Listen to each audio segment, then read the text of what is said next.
Good evening students, आप सभी का हमारे चैनल पर स्वागत है। तो आज हम करेंगे 10th क्लास की साइंस का लेसन नंबर 9, जिसका नाम है हेरिडिटी एंड इवोल्यूशन, आनुवांशिकता एवं जैव विकास।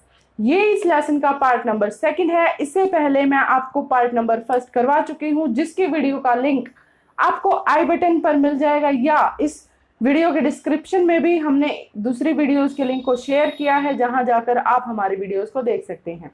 ये वीडियोस आपको बायलैंग्वेज मिलेगी, हिंदी और इंग्लिश दोनों में ही मिलेगी। तो चलिए शुरू करते हैं हम आज का टॉपिक। आज का हमारा पहला टॉपिक है जो कि आनुवांशिकता, मतलब हेरिडिटी से बच गया था। इससे पहले हम हेरिडिटी कंप्लीट करवा चुके हैं।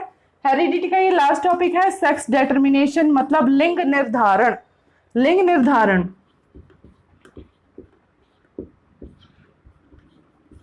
किसी जीव का लिंग निर्धारित कैसे किया जाता है। अब देखिए, लिंग निर्धारण के लिए हमें क्या करना पड़ता है। लिंग निर्धारण के लिए हम क्या करेंगे, दो फैक्टर्स को चेक करेंगे। भाई, दो फैक्टर्स कौन कौन से हैं जो हमारे लिंग निर्धारण पर डिपेंड करते हैं। सेक्स डिटर्मिनेशन मतलब लिंग निर्धारण को अफेक्ट करते हैं, प्रभावित करते हैं। आपके पास दो फैक्टर हैं। एक तो है एनवायरमेंट। एनवायरमेंट मतलब आपका जो वातावरण है। वातावरण में फॉर एग्जांपल के लिए जैसे एक कछुआ है। कछुआ जब अंडे देता है तो वो अंडे धरती के नीचे, मतलब मिट्टी को खोद के उसके नीचे देता है। तो आप इस बात से हैरान होगे कि जो ऊपर वाले अंडे होते हैं ना, जो कम गहराई में होते हैं, मतलब जिनको गर्माहट कम मिलती है, वो सारे नर होते हैं, मतलब मेल टोटोइज होते हैं, मेल कछुए होते हैं, नर कछुए होते हैं। और जो गहराई में होते हैं, जो ज्यादा गर्म अंडे होते हैं, ज्यादा गर्मी में रखे हुए अंडे होते हैं, वो सारे की सारी मादा होती हैं। मतलब गर्मी का, वातावरण की गर्मी का इसके ऊपर इफेक्ट पड़ा कि वातावरण ने क्या किया, उसको सिर्फ गर्मी प्रदान की, वार्मनेस दी। ठीक है, due to this warmness of environment, मतलब वातावरण की इस गर्मी की वजह से उसका लिंग निर्धारण हुआ। ज्यादा गर्म अंडे किस क्या बने, मादा बने, और जो गर्म अंडे नहीं हो पाए, जो ज्यादा गर्मी जिनको नहीं मिली, वो सारे नर बने। ठीक है, इसी तरह आपके जो क्रोकोडाइल्स होते हैं, मतलब मगरमच्छ होते हैं, उनके अंडों के साथ भी ऐसा ही होता है। तो कुछ जगह ऐसी चीजें इफेक्ट करती हैं जो आपके वातावरण से संबंधित होती हैं, जिस तरह से ये अंडों की गर्मी। ठीक है, अब एक है जेनेटिक्स। जेनेटिक्स मतलब जैसे ह्यूमन है, ह्यूमन में जो लिंग निर्धारण होता है वो उसकी क्रोमोसोम पर बेस्ड होता है। मतलब जो भी लिंग मानव में निर्धारित होता है, लड़का है या लड़की है, वो उसके क्रोमोसोम्स के डिपेंड करता है, मानव के क्रोमोसोम्स पर डिपेंड करता है। एग्जाम्पल के लिए आपको पता है कि मानव के अंदर, ह्यूमन के अंदर 23 पेयर्स ऑफ क्रोमोसोम्स होते हैं, मतलब 23 जोड़े क्रोमोसोम के होते हैं, जिसमें से 22 जोड़े आपके 22 पेयर्स ऑफ क्रोमोसोम्स आपकी फुल बॉडी के हैं। ठीक है, 22 जोड़े आपकी पूरी बॉडी के हैं, और एक जो है वो होता है आपका सेक्स क्रोमोसोम। मतलब लिंग निर्धारण के लिए जो एक पेयर होता है वो होता है सेक्स क्रोमोसोम। ठीक है, अब जो ये एक पेयर ऑफ क्रोमोसोम है, इसके अंदर किस तरह से लिंग निर्धारण होगा। देखो, जो सेक्स क्रोमोसोम है लड़कों के अंदर होता है XY, बॉयज के, मतलब मेल के अंदर जो होता है वो होता है XY, बॉयज के अंदर XY, और फीमेल के अंदर होता है XX। फीमेल के अंदर कौन सा होता है, XX। मतलब लड़कियों के अंदर कौन से क्रोमोसोम्स होते हैं, XX क्रोमोसोम होते हैं। ठीक है, अब क्या होगा कि इसके साथ जैसे हमने मटर वाले पौधे में पेयरिंग की थी ना क्रोमोसोम्स की, तो इसी तरह से ये पेयर करेंगे। इस X के साथ आया ये वाला X, तो क्या बना, X और X। ठीक है, इस X के साथ आया ये वाला X, तो भी क्या बनता है, X और X। फिर आ गई Y के साथ आया ये वाला X, तो बना XY। और फिर इस वाले Y के साथ ये वाला X आ गया, तो भी क्या बनता है, XY। अब देखो, इसमें 2 और 2 की प्रोबेबिलिटी बनती है। भाई 2 और 2 की प्रायिकता बनती है। 2 और 2 की प्रायिकता में क्या है, एक बार दोबारा देख लो, नीचे आपको शायद नजर नहीं आया होगा, दोबारा से देखते हैं। ठीक है, आ गया नजर। ठीक है, तो जो ये XX क्रोमोसोम्स थे, ये क्या बने आपके, ये क्या बने, बॉयज। ठीक है, जबकि ये जो ये XX क्रोमोसोम्स थे क्या बनी आपकी गर्ल्स, क्या बनी गर्ल्स। और ये जो एक्स वाई क्रोमोसोम्स थे क्या बनते हैं आपके बॉयज, क्या बने बॉयज। तो देखो दो मानव के लिंग निर्धारण से भाई सिर्फ 2 ह्यूमंस हुए थे, ठीक है, 2 सेक्स क्रोमोसोम्स में इसने पार्टिसिपेट किया था 2 पेयर्स ने, तो इससे आपकी प्रोबेबिलिटी हो गई 4 की, 4 की प्रोबेबिलिटी हो गई कि 4 की प्रोबेबिलिटी में क्या होगा, 2 तो लड़के हो सकते हैं और 2 लड़की हो सकती हैं, ठीक है। तो ये था आपका सेक्स डिटर्मिनेशन ह्यूमन में। भाई बस तुम इतना याद रखो, ह्यूमन के अंदर एक सेक्स क्रोमोसोम का जोड़ा होता है जो एक्स एक्स लड़कियों के अंदर और एक्स वाई लड़कों के अंदर होता है। अगर एक्स के साथ एक्स मिल जाए तो लड़की, और एक्स के साथ अगर वाई आ जाता है तो लड़का, ठीक है। प्रोबेबिलिटी है आपकी 2-2 की, मतलब 2 लड़के और 2 लड़कियां, एक जोड़े से 2, तो वो होता है ना अनुमान या फिर प्रायिकता जिसको आप बोलते हो, वो प्रायिकता है 2-2 की। भाई 2 की प्रायिकता तो क्या है, लड़के हो सकते हैं, और 2 की प्रायिकता क्या है, लड़की हो सकती है, ठीक है, समझ आई। अब उसके बाद हम करते हैं इवोल्यूशन। इवोल्यूशन का मतलब है जैव विकास। जैव विकास, जैव विकास क्या होता है या फिर इवोल्यूशन क्या होता है, sequence of gradual changes in a primitive species. मतलब किसी एक प्रजाति के अंदर हर बार दर बदर, मतलब प्रति दर, हर बार हर एक रिप्रोडक्शन के बाद छोटे छोटे चेंजेस का आना, ठीक है। जैव विकास का मतलब होता है एक प्रजाति के अंदर हर बार कुछ ना कुछ बदलाव आना, हर बार कुछ ना कुछ चेंज आना, उसको आप कहते हो इवोल्यूशन। इवोल्यूशन के मैं एग्जांपल बताती हूँ। जैसे आपका जिराफ है, जिराफ की गर्दन पहले हिरण की गर्दन के जैसी थी, ठीक है, लेकिन जैसे जैसे पेड़ लंबे होते हैं, मतलब टाइम ग्रेजुएट हुआ, टाइम के अकॉर्डिंग, एनवायरमेंट के अकॉर्डिंग जिराफ को क्या करना पड़ता, अपनी गर्दन को स्ट्रेच करना पड़ता पौधों पेड़ों के पत्ते खाने के लिए, ठीक है। पेड़ों के पत्ते खाने के लिए जिराफ को अपनी गर्दन को खींचना पड़ता।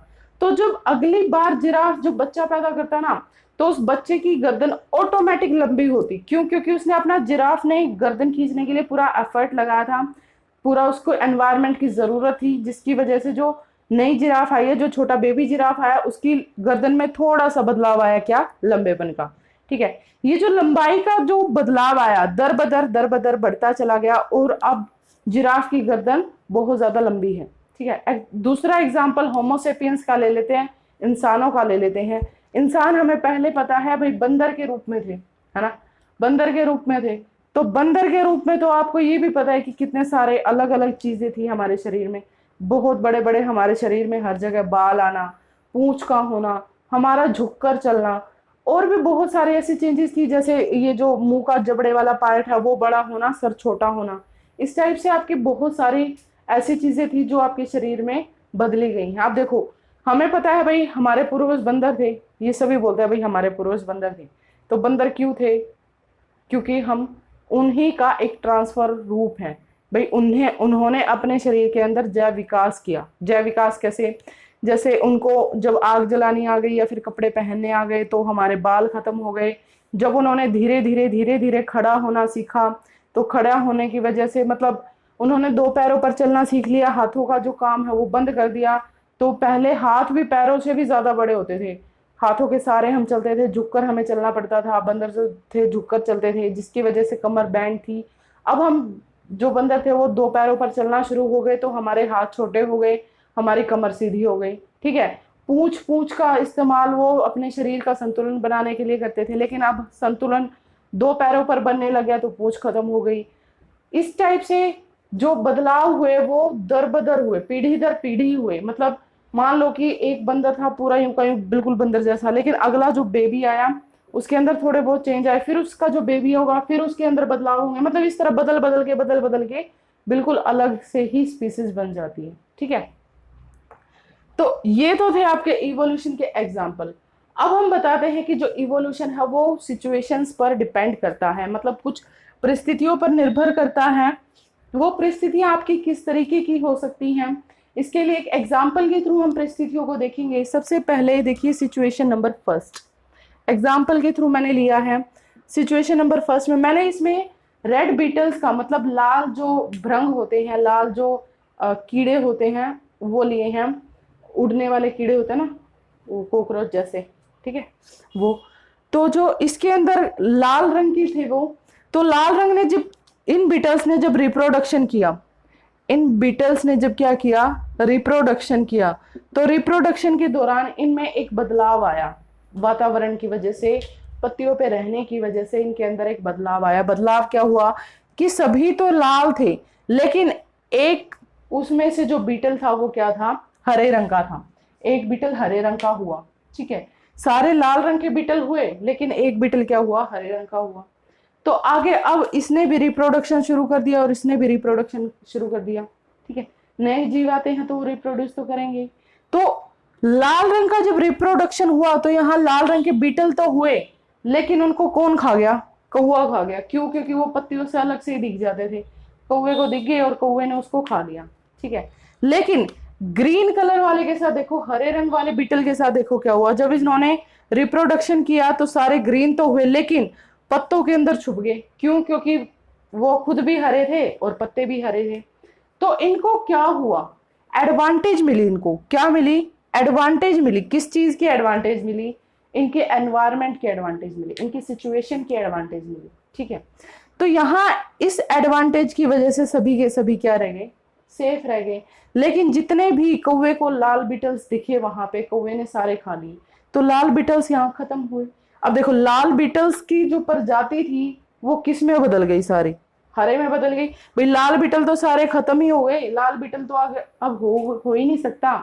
अगर होगा तो इस ग्रीन बीटल वाले से कभी पैदा होगा, है ना। तो अब इस ग्रीन बीटल वाले ने देखो, ग्रीन बीटल वाले में जो जितने भी बीटल्स थे वो सारे ग्रीन के ग्रीन रह गए। भाई लाल रंग के जो कीड़े थे वो सारे किस में बदल गए, हरे रंग के में बदल गए। चेंज हुआ कि नहीं हुआ, हो गया ना। तो अब इसमें से कंक्लूजन क्या निकला, कंक्लूजन क्या निकला कि जो इवोल्यूशन है, जैव विकास है, वो किसके ऊपर निर्भर करता है, एडवांटेज ऑफ एनवायरमेंट, एडवांटेज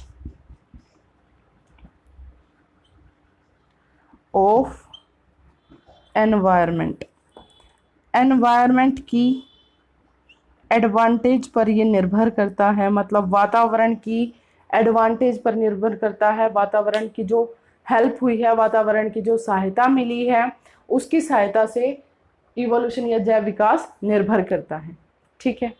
यहाँ तक आया समझ। अब देखिए इसी टाइप से सिचुएशन नंबर 2 थी। अब इसमें भी क्या हुआ कि एक लाल बीटल था, ठीक है।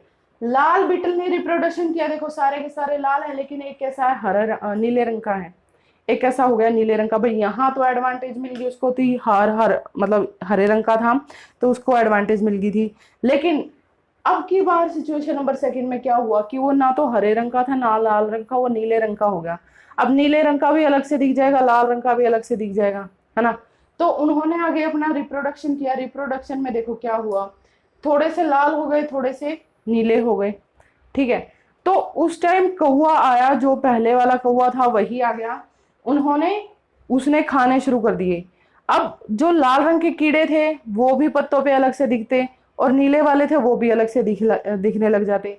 तो उसमें क्या हुआ, कौवे उड़ने के बाद थोड़े से बिटल्स रह गए, थोड़े से लाल रह गए और थोड़े से नीले रह गए, ठीक है। अब उन्होंने अपनी संख्या फिर से बढ़ानी शुरू कर दी। संख्या फिर से बढ़ाने के बाद ग्रेजुअली, मतलब इंसिडेंटली, एक्सीडेंटली, किसी एक्सीडेंट की वजह से या बाय लक, बाय चांस, उस झाड़ी के ऊपर, उस पौधे के ऊपर जिसके ऊपर ये कीड़े थे, हाथी का पैर पड़ जाता है। हाथी का पैर पड़ जाता है तो हाथी के पैर ने जितने लाल बीटल्स थे उनको खत्म कर दिया, 1 या 2 ही रह गया, ठीक है। उनमें से 1 या 2 ही रह गया, बाकी सारे लाल बीटल्स को खत्म कर दिया। अब लाल बीटल्स खत्म हो गए तो यहाँ सिर्फ 1 लाल बीटल रह गया, लेकिन कुछ नीले भी रह गए, ठीक है। नीलों के ऊपर तो पैर पड़ा ही नहीं था, नीलों को तो सिर्फ कौवे ने खत्म करा था। अब जो ये नीले हैं, नीले भी इनका पता नहीं है कि ये बचेंगे या नहीं बचेंगे, हो सकता है फिर बाद में फिर से कौवे आ जाए, फिर से इनको खा जाए। तो इसमें क्या होता है, एक्सीडेंट, मतलब कोई ना कोई परिस्थिति ऐसी भी हो सकती है जिनकी वजह से जो जीन्स है वो ग्रो करना बंद कर जाए या फिर जीन्स के अंदर चेंजेस आना बंद हो जाए।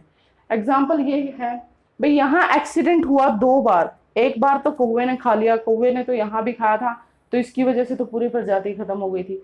लेकिन यहाँ चलो ठीक है, थोड़े बहुत बच गए दोनों कलर्स में, तो ऊपर से रहा सहा हाथी ने कर दिया खत्म, ठीक है। हाथी का पैर पड़ गया, तो हाथी के पैर पड़ने से लाल तो बिल्कुल ही खत्म हो गए, बचे कैसे? नीले। लेकिन नीलों के ऊपर भी एक्सीडेंट्स हो सकते हैं, कौवे का हमला या कुछ और ऐसे एक्सीडेंट हो सकते हैं जिसकी वजह से यहाँ पर भी जैव विकास को हानि हो सकती है। ठीक है, तो हमारा कंक्लूजन इसमें यही निकलता है कि जो एक्सीडेंट है, जो आपके एक्सीडेंट है, दुर्घटनाएं हैं, वो दुर्घटनाएं जैव विकास के अंदर गति को मंद भी कर सकती हैं, मतलब जैव विकास की जो गति हो रही है उसको मंदा भी कर सकती हैं।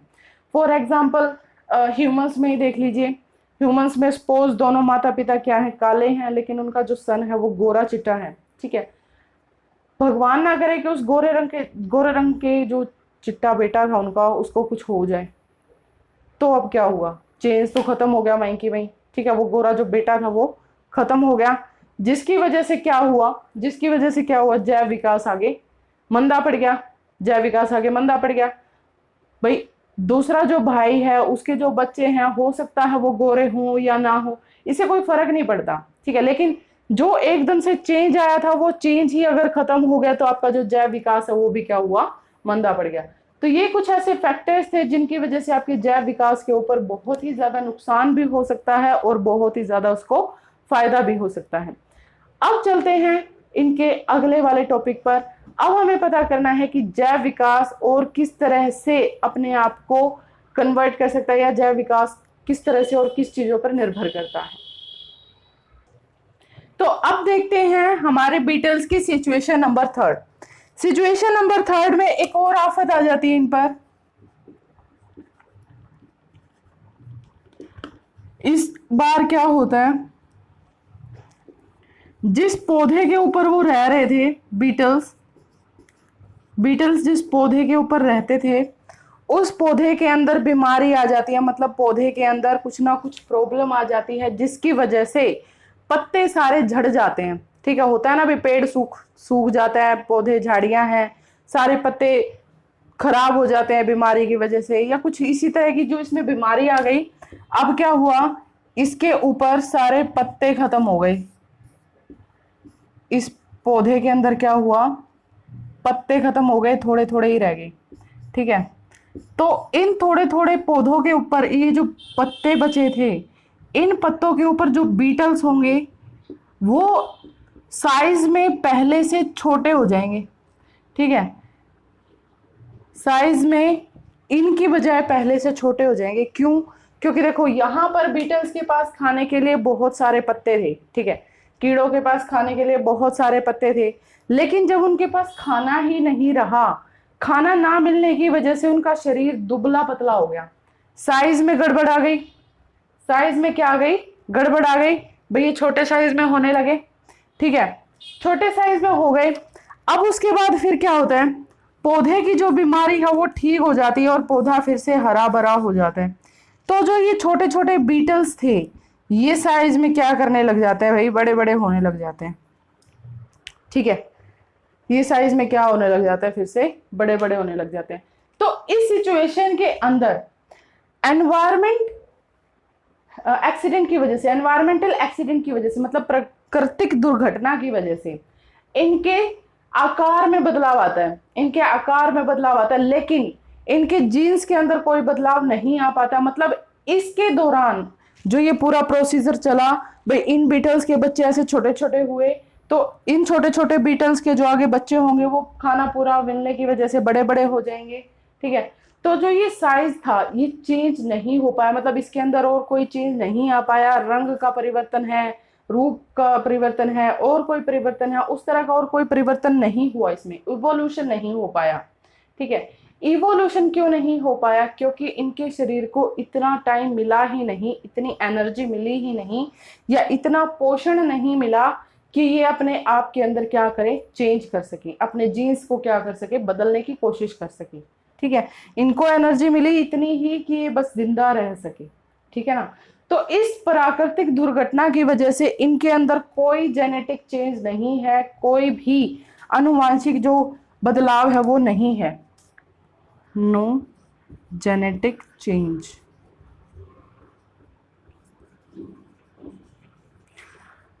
कोई भी आनुवांशिक बदलाव नहीं हो पाया। क्यों नहीं हो पाया? क्योंकि इसके अंदर क्या हो गया था, भरण पोषण की कमी हो गई थी, न्यूट्रिशंस की कमी हो गई थी। ठीक है, तो ये सब सिचुएशंस थी, ये जो फैक्टर्स थे ये इवोल्यूशन पर डिपेंड करते हैं।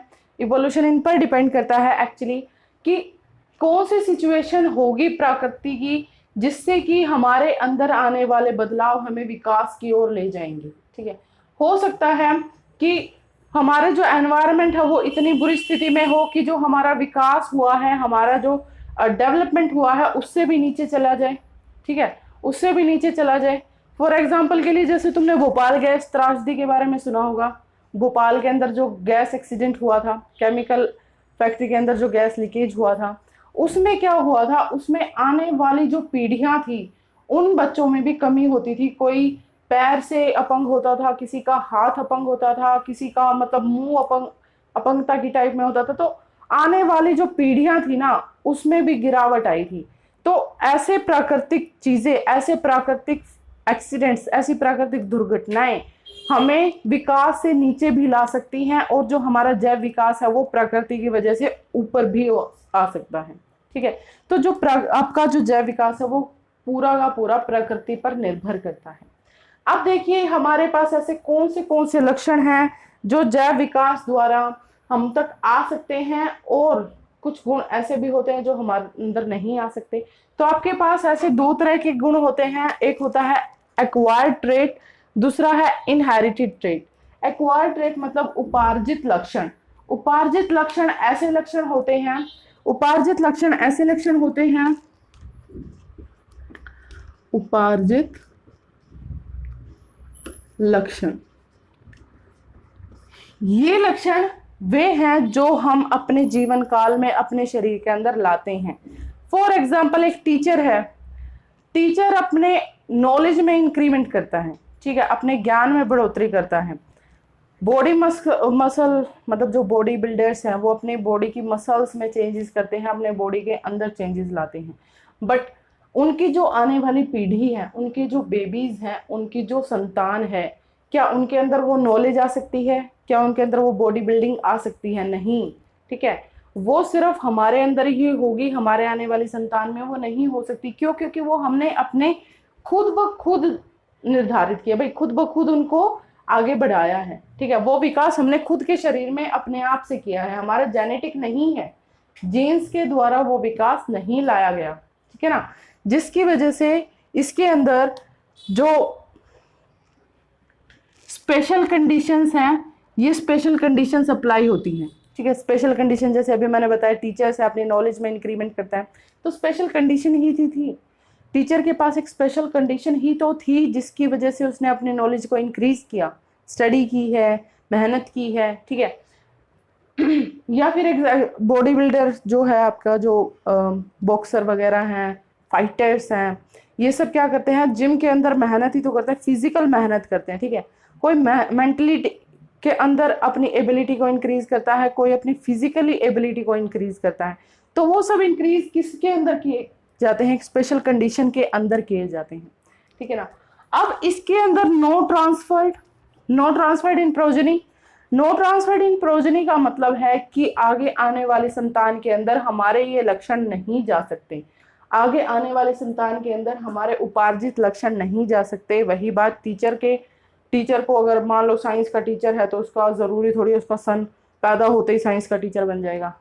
ठीक है ना, तो ये सब ऐसा कुछ नहीं होता, वो सब हमें खुद ब खुद अपनी मेहनत से करना पड़ता है। दूसरा, can not direct helpful in evolution. भाई इवोल्यूशन में ये हेल्पफुल डायरेक्ट नहीं होता, सीधे रूप से ये जो हेल्प नहीं करता, बल्कि इनडायरेक्टली हेल्प कर सकता है। एग्जाम्पल के लिए अब एक वही पुराना ही एग्जाम्पल उठाते हैं, जैसे एक बॉडी बिल्डर है। ठीक है, वो अपने सन के लिए क्या करेगा, भरण पोषण का पूरा ख्याल रखेगा, उसका हेल्थ का पूरा ध्यान रखेगा। अगर वो उसके हेल्थ का ध्यान रखता है तो उसका जो बेबी है वो क्या होगा, हेल्दी होगा। अब हेल्दी बेबी, आपको पता है हेल्दी पर्सन क्या कर सकता है, अपने आप को और ज्यादा डेवलप कर सकता है, अपना विकास और ज्यादा अच्छे से कर सकता है। एक स्वस्थ इंसान अपना विकास ज्यादा अच्छे से कर सकता है एक अस्वस्थ इंसान से, है ना। तो ये बातें इसमें इनडायरेक्ट हेल्प करती हैं। भाई हेल्प तो करेंगे लेकिन इनडायरेक्टली करेंगे। ठीक है। एग्जाम्पल के लिए जैसे वेट है, नॉलेज है, ये सब एग्जाम्पल्स इसमें आते हैं। दूसरा है आपका इनहेरिटेड ट्रेड्स। इनहेरिटेड मतलब आनुवांशिक लक्षण। आनुवांशिक लक्षण नाम से ही पता है ये कहां से मिलेंगे आपको, वांशिक से मिलेंगे।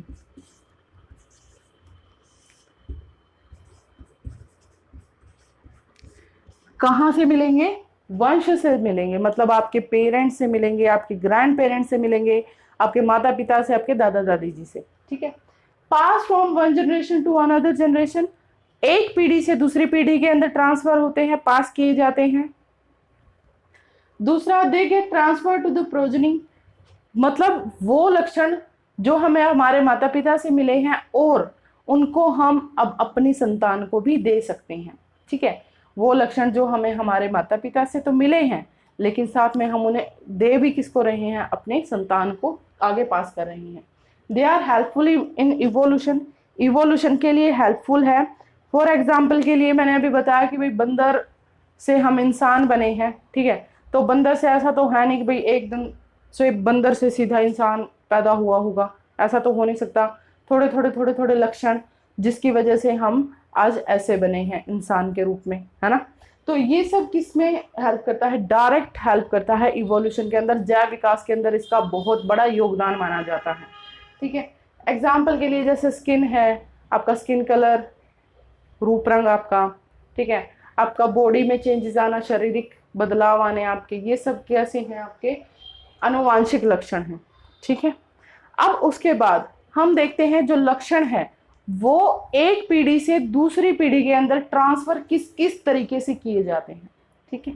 किस किस तरीके से किए जाते हैं, तो इसके अंदर हम देखेंगे जीन्स में क्या क्या बदलाव आएंगे, जीन्स किस तरह से एक दूसरे से, मतलब एक पीढ़ी से दूसरी पीढ़ी के अंदर ट्रांसफर होंगे।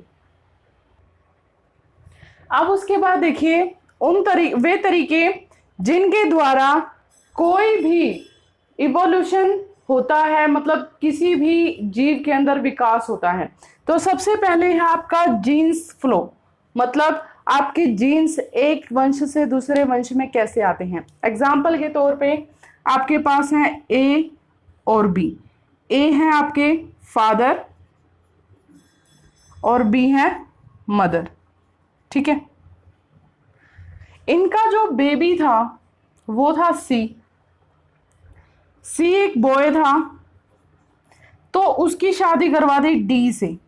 ठीक है। अब डी के भी तो कोई पेरेंट्स होंगे, डी के अंदर भी तो जीन्स आ रहे हैं और सी के अंदर भी जीन्स आ रहे हैं, किसके, ए प्लस बी के, मतलब ए के भी आए हैं और बी के भी आए हैं। तो अब सी और डी का जो बेबी होगा ना, उसके अंदर डी की फैमिली से जो जीन्स फ्लो करते हुए आ रहे हैं वो भी आएंगे, और जो ए की फैमिली के जो जीन्स फ्लो करते हुए आ रहे हैं वो भी आएंगे।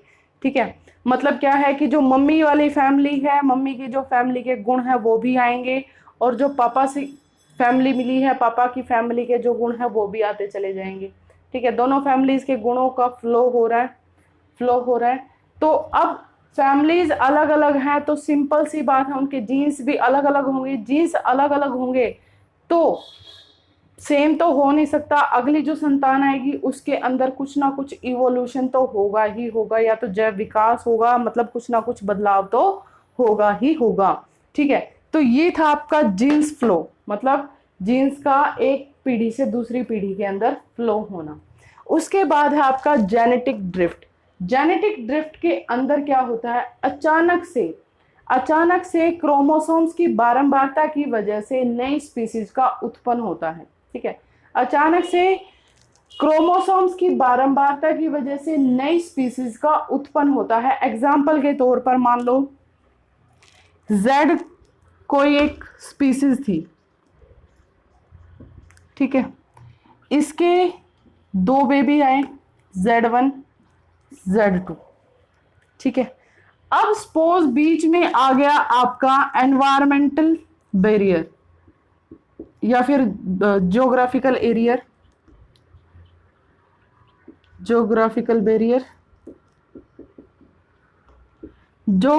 बैरियर मतलब इनको रहने में दिक्कत होने लगी। एक तो चला गया माउंटेन साइड, पहाड़ों की तरफ। ठीक है। Z1 तो चला गया भाई माउंटेन्स पे, Z2 आ गया आपका कहाँ पे, डेजर्ट वगैरह में चला गया, ठीक है। तो अब इसमें क्या होगा, Z1 की स्पीसीज के अंदर, Z1 की स्पीसीज के अंदर क्या होगा, बदलाव होगा। मतलब Z था, Z के दो बच्चे थे, Z1 और Z2, बीच में आया जोग्राफिकल बैरियर, मतलब जोग्राफी भौगोलिक आपका बीच में प्रॉब्लम आई, भौगोलिक दिक्कत, ठीक है। अब Z1 क्या हुआ, Z1 तो पहाड़ों पर चला गया, Z2 कहाँ चला गया, रेगिस्तान में चला गया। अब Z1 के अंदर पहाड़ों से रिलेटेड क्या आएंगी, पहाड़ों से रिलेटेड क्या आएंगे, चेंज आएंगे, ठीक है। क्यों, क्योंकि उसका एनवायरनमेंट बदल गया। एनवायरनमेंट जैसे पहाड़ों के लोग होते हैं ना, हाइट में थोड़े छोटे, गोरे चिट्टे, थोड़े हटे कटे, इस टाइप से यहाँ पर Z1 के जो बेबी होंगे वो कैसे होंगे, Z से बिल्कुल अलग होंगे। क्यों, क्योंकि ये पहाड़ों का एरिया में था, ठीक है। जबकि Z2 कहाँ गया है, डेजर्ट में, रेगिस्तान में। रेगिस्तान में आपको पता है धूप की वजह से काले पर मतलब थोड़े सांवले रंग के इंसान होते हैं, लंबे होते हैं हाइट में, तो इस वजह से जो इसके अंदर चेंज आया, दोनों के अंदर चेंज आ गया। इसके अंदर किसकी वजह से, रेगिस्तान की वजह से, इसके अंदर किसकी वजह से, पहाड़ों की वजह से। अब सपोज करो कि दोनों के अंदर एक प्रॉब्लम आ गई रिप्रोडक्टिव बैरियर की, रिप्रोडक्टिव बैरियर।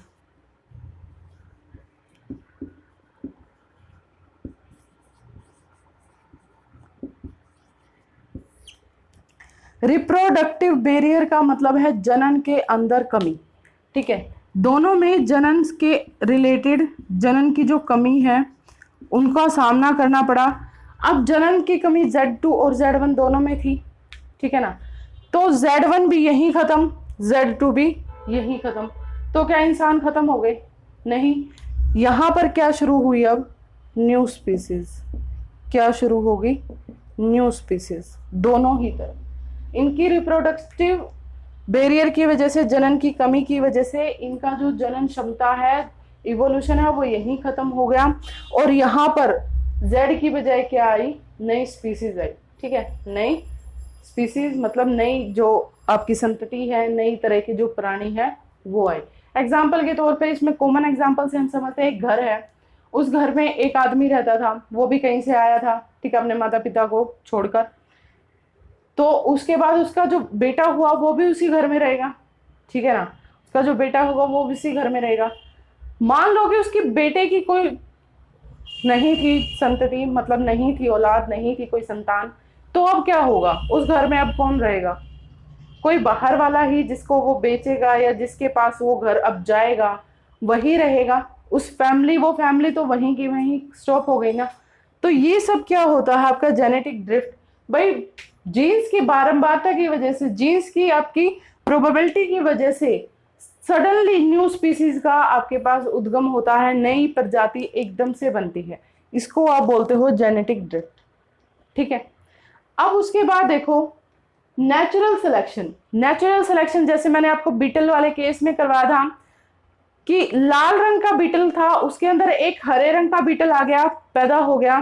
तो जो हरे रंग का बीटल है वो प्रकृति की वजह से अपने विकास को कर पाया, ठीक है, प्राकृतिक एडवांटेज की वजह से अपने विकास को कर पाया, तो वो क्या है आपका नेचुरल सिलेक्शन। मतलब जिस जीव को प्रकृति की वजह से विकास मिलता है, जिस जीव को प्रकृति की वजह से विकास मिलता है, वो क्या है आपका नेचुरल सिलेक्शन में आता है, ठीक है। फोर्थ है आपका जियोग्राफिकल आइसोलेशन। जियोग्राफिकल आइसोलेशन मतलब भौगोलिक परिस्थितियां, भौगोलिक परिस्थितियों की वजह से भी आपके इवोल्यूशन के अंदर बहुत बदलाव आते हैं। जैसे मैंने आपको ज्योग्राफिकल आइसोलेशन के अंदर पहाड़ का एग्जाम्पल लिया था और एक मैदानी तौर पर रहने वाले इंसानों का एग्जाम्पल लिया था, या आप ठंड में रहने वाले जानवर और गर्मियों में रहने वाले जानवरों को भी देख सकते हैं, ठीक है। जो एक बर्फीले एरिया में रहते हैं उन जानवरों को देखिए, और जो रेगिस्तान या फिर पहाड़ों में जो जानवर रहते हैं उन जानवरों को देखिए, दोनों के अंदर बहुत अंतर होता है। क्यों? क्योंकि उनकी जो भौगोलिक परिस्थितियां हैं, ज्योग्राफिकल आइसोलेशन है, वो अलग अलग है, ठीक है। तो ये कुछ तरीके हैं जिनकी वजह से हमारी स्पीसीज में बदलाव आते हैं, जिसकी वजह से हमारा आइसोलेशन होता है। आज के लिए बस इतना ही। अगर आपको हमारी वीडियो अच्छी लगी है तो प्लीज़ लाइक कीजिए, शेयर कीजिए एंड सब्सक्राइब कीजिए। थैंक यू एंड नमस्ते।